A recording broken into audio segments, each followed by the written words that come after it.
global stocks, oil, Bitcoin, everything took a beating Friday in a holiday-shortened session after a new COVID-19 variant was discovered.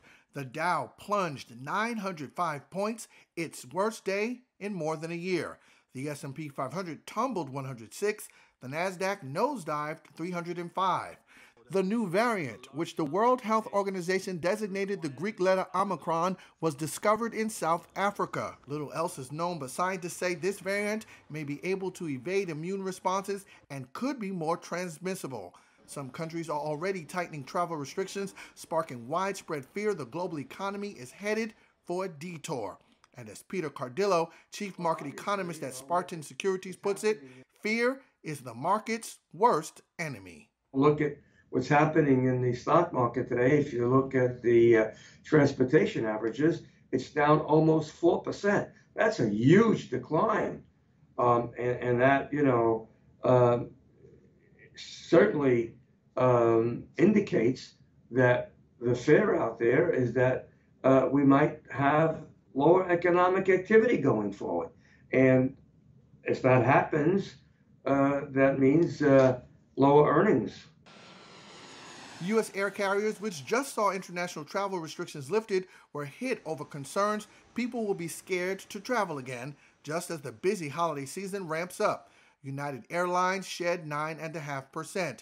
Friday, also known as Black Friday, was supposed to be retail's big kickoff to the holiday shopping season, but the variant reignited fear of a retail slowdown as well. Department store chain Macy's slumped more than 5%.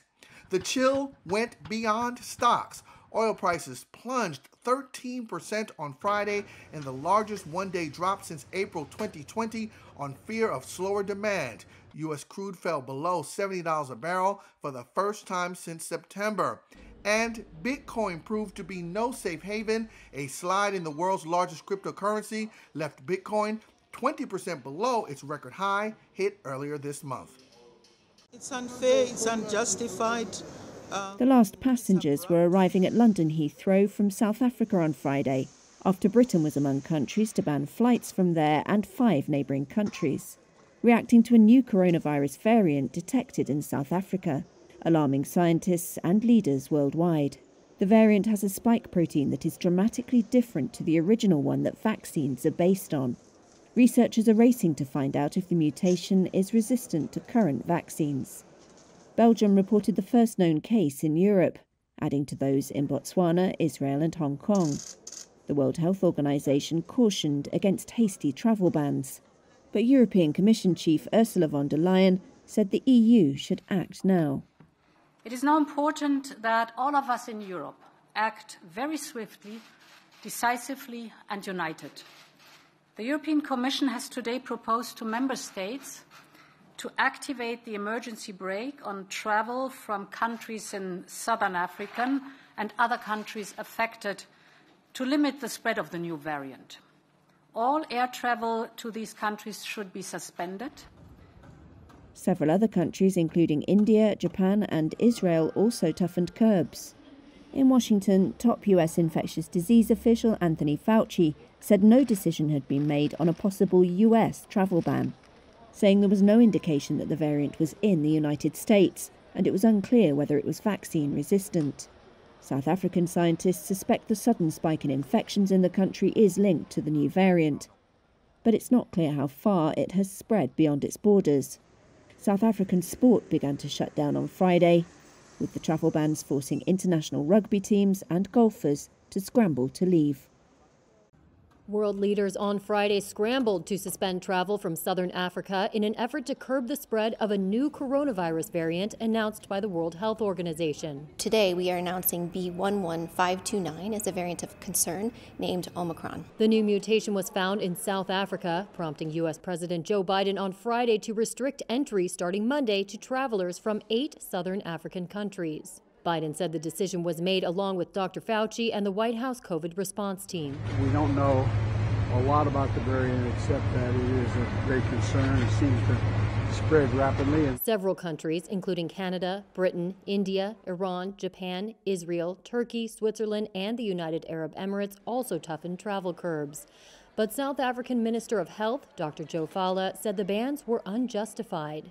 The reaction of some of countries in terms of imposing travel bans and such measures are completely against the norms and standards as guided by the World Health Organization. It could take weeks for scientists to fully understand the variant's mutations. Health authorities are working to determine if Omicron is more transmissible or infectious than other variants and whether vaccines are effective against it.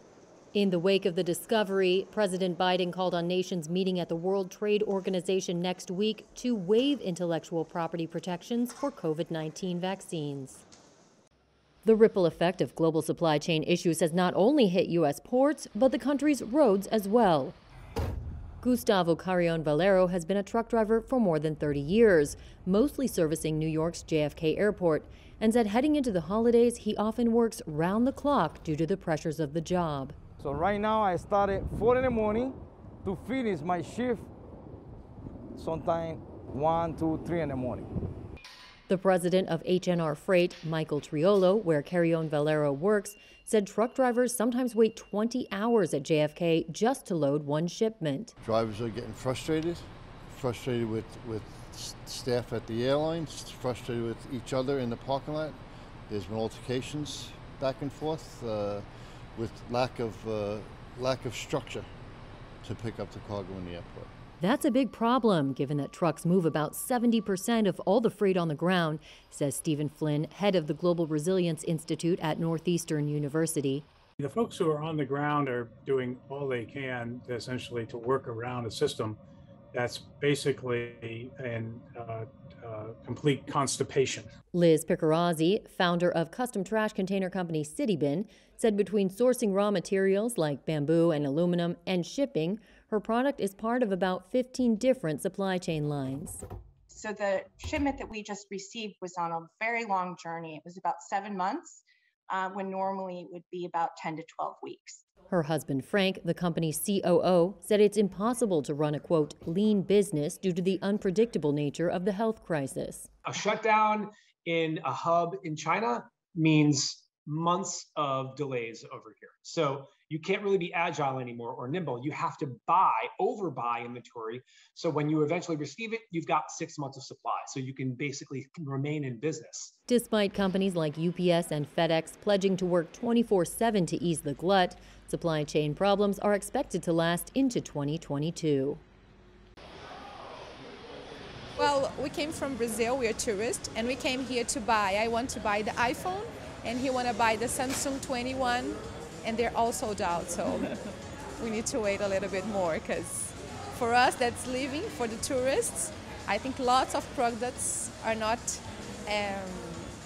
are not available. I was shocked. I really thought that I'll come in the morning and I'll have to wait maybe an hour or two, which I won't wait. But when I came and they got a free entry, I'm really surprised. I'm looking for loudspeakers, and I buy already 2 small loudspeakers. And also for a deal with the headphones. So everything is pretty good. We're kind of on a budget. I'm thinking of not spending more than $1,000 on the equipment and a couple of accessories that I need. Yeah. And myself, I was looking for a $300 kind of spending today. Well, I actually went to Best Buy's in New York, and I bought an Oasis laptop for like $385. So yeah, so that was good.